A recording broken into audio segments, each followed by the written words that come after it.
লামডিং কেন্দ্রে বিজেপির প্রবল দাবিদার বিধায়ক শিবু মিশ্র তৃতীয়বার লামডিংয়ে বিধায়ক হতে চাইছেন তিনি। টিকিট নিয়ে কি বলছেন বিধায়ক মিশ্র, শুনব।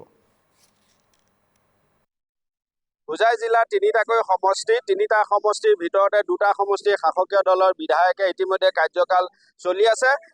এই তিনিটা হোজাই জিলাখনৰ তিনিওটা সমষ্টিতে যি টিকেট প্ৰত্যাশী শীতল যুদ্ধ অব্যাহত আছে। মোৰ লগত লামডিং সমষ্টিৰ বিধায়ক শিবু মিশ্ৰ আছে। আমি তেওঁৰ পৰা জানিব বিচাৰিম আপুনি কিমান আশাবাদী টিকেট এইবাৰ পাব।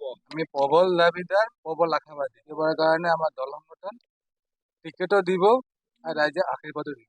রাইজে মোক আকলি লৈছে, রাইজে মোক মৰম দিছে, মই ৰাইজৰ শ্ৰদ্ধা ভক্তি জ্ঞাপন কৰিছোঁ।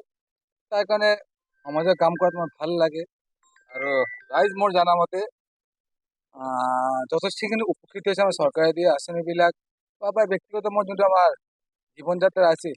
ৰাইজেও মোক ভাল পাইছে, মই ৰাইজক ভাল পাইছোঁ। যে 2016 আগৰ অসম বা লামডিং এটা জৰ্জনীয় স্থিতি আছিল, এটা যিমান কাম হৈছে সকলো কামবিলাকে উল্লেখনীয়। কি আছিল আমাৰ অসম, কি আছিল ভাৰত, কি আছিল আমাৰ লামডিং সমষ্টি।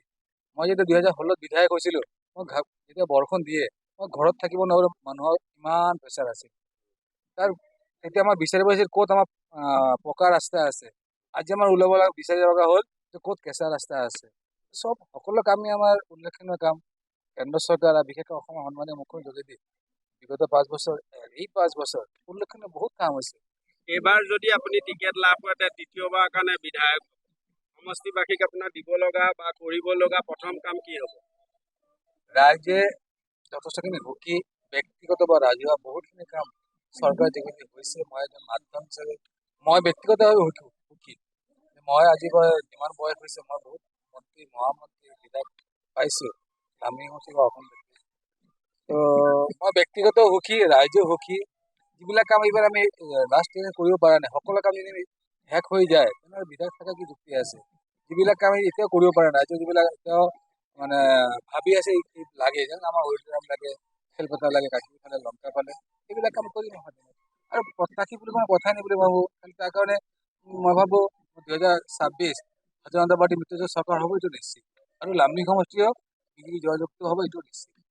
হয়, এয়া আছিল বিধায়ক শিবু মিশ্ৰৰ কথা। তেওঁ প্ৰবল দাবীদাৰ, তেওঁ টিকেট নিশ্চয় লাভ কৰিব আৰু লামডিং সমষ্টি পুনৰবাৰ শাসকীয় দলৰ অধীনস্থলৈ যাব বুলি তেওঁ মত প্ৰকাশ কৰে।